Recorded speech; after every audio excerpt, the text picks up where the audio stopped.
नमस्कार दोस्तों। जैसा कि आप सभी जानते हैं कि बिहार में विधानसभा का चुनाव होने वाला है और सभी राजनीतिक दल अपना प्रचार कर रहे हैं। अभी एक बात जनता के लोगों को ये समझ आ रही है कि चुनाव के वक्त या चुनाव से पहले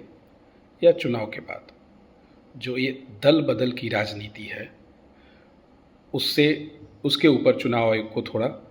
रोक लगाना चाहिए, चुनाव आयोग को ध्यान देना चाहिए। अब ये बात मैं कैसे कर रहा हूँ, मैं आप लोगों को समझाना चाहता हूँ कि कोई भी राजनीतिक दल या राजनीतिक दल के उम्मीदवार उनके सिंबल पे चुनाव लड़ रहे हैं और वो चुनाव प्रचार कर रहे हैं। अब होता क्या है, अब इतनी ज़्यादा दल बदल हो रही है कि कोई भी व्यक्ति जिस राजनीतिक दल में रह करके चुनाव लड़ता है और चुनाव के बाद अपने 5 साल के कार्यकाल के दौरान वह किसी दूसरे राजनीतिक दल को ज्वाइन कर लेता है। सडनली वो किसी दूसरे राजनीतिक दल में अपनी निजी हित के लिए या जिस भी कारण से वो चला जाता है या जो भी वो एक्सक्यूज़ देता है वो वापस किसी दूसरे राजनीतिक दल को ज्वाइन कर लेता है।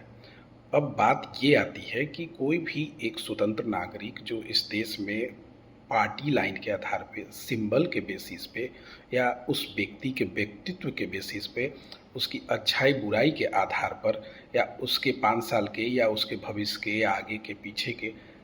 काम को देखकर जब वो वोट देता है तो वो चाहता है कि वो व्यक्ति उसी राजनीतिक दल में रह करके राज्य का या देश का विकास करे। लेकिन होता क्या है, और अभी खास करके ऐसे कुछ पिछले 4-5 सालों में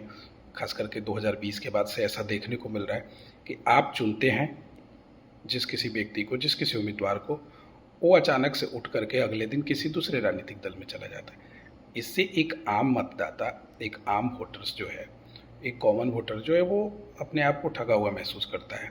सपोज कीजिए कि आपने किसी जेडीयू तीर छाप पे आपने किसी उम्मीदवार को वोट दिया, जो भी आपका आधार हो वोट देने का। 1 साल के बाद, 2 साल के बाद वह तीर छाप वाला व्यक्ति कमल छाप को ज्वाइन कर लेता है, लालटेन में चला जाता है, या फिर बसपा तो अभी नई नई आई है, या फिर वो किसी और राजनीतिक दल में चला जाता है। तो इससे एक आम मतदाता को ऐसा लगता है कि अरे भाई, मैं तो इसको चुना इसके पार्टी लाइन के आधार पे या इसके जो भी इसके घोषणा पत्र थे उसके आधार पे, लेकिन ये व्यक्ति तो सडनली विपरीत विचारधारा वाला के साथ पास चला जाता है और वो विपरीत विचारधारा वाला व्यक्ति भ्रष्टाचारी है और उस भ्रष्टाचार को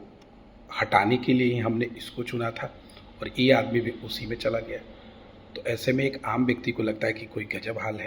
ये क्या हो रहा है इस देश में। इसलिए एक आम मतदाता की ये भी चिंता है कि चुनाव आयोग इसके ऊपर कोई सख्त कार्रवाई करे या कोई ऐसा कानून, प्रावधान या कोई नियम बनाए कि कोई एक आम व्यक्ति जिसको चुनता है उसको लगे कि मैं ठगा हुआ नहीं हूँ। अर्थात मेरा कहने का मतलब ये है कि इस देश में एक ऐसा कानून बनाया जाए जिससे कि जब भी कोई व्यक्ति राजनीति में आना चाहता है और किसी दलीय राजनीति में आना चाहता है, दलगत राजनीति में, और किसी भी राजनीतिक दल को वो ज्वाइन करता है तो जीवन के अंतिम सांस तक उसी राजनीतिक दल में रहे, चाहे उसको टिकट मिले या न मिले। अभी होता है कि हमको टिकट नहीं मिलेगा तो हम पार्टी बदल देंगे। ये कौन सी तरह की राजनीति है कि टिकट नहीं मिलेगा तो पार्टी बदल देंगे, और दूसरे शब्दों में उनका कहना है कि यदि टिकट मिल गया तो हम राज्य या देश का भाग और तकदीर बदल देंगे। लेकिन ऐसा है नहीं। इस देश में एक सख्त कानून की ज़रूरत है जहां इस तरह के दल बदल को रोका जाए। इससे देश का नुकसान होता है, राज्य का नुकसान होता है और राजनीति का नुकसान है, और उससे ज़्यादा, सबसे ज़्यादा लोकतंत्र का नुकसान है, क्योंकि एक स्वच्छ लोकतंत्र में यह प्रक्रिया, चुनावी प्रक्रिया में दल बदल करना बहुत ही घातक है। ये लोकतंत्र के गला घोटने के बराबर है। धन्यवाद दोस्तों।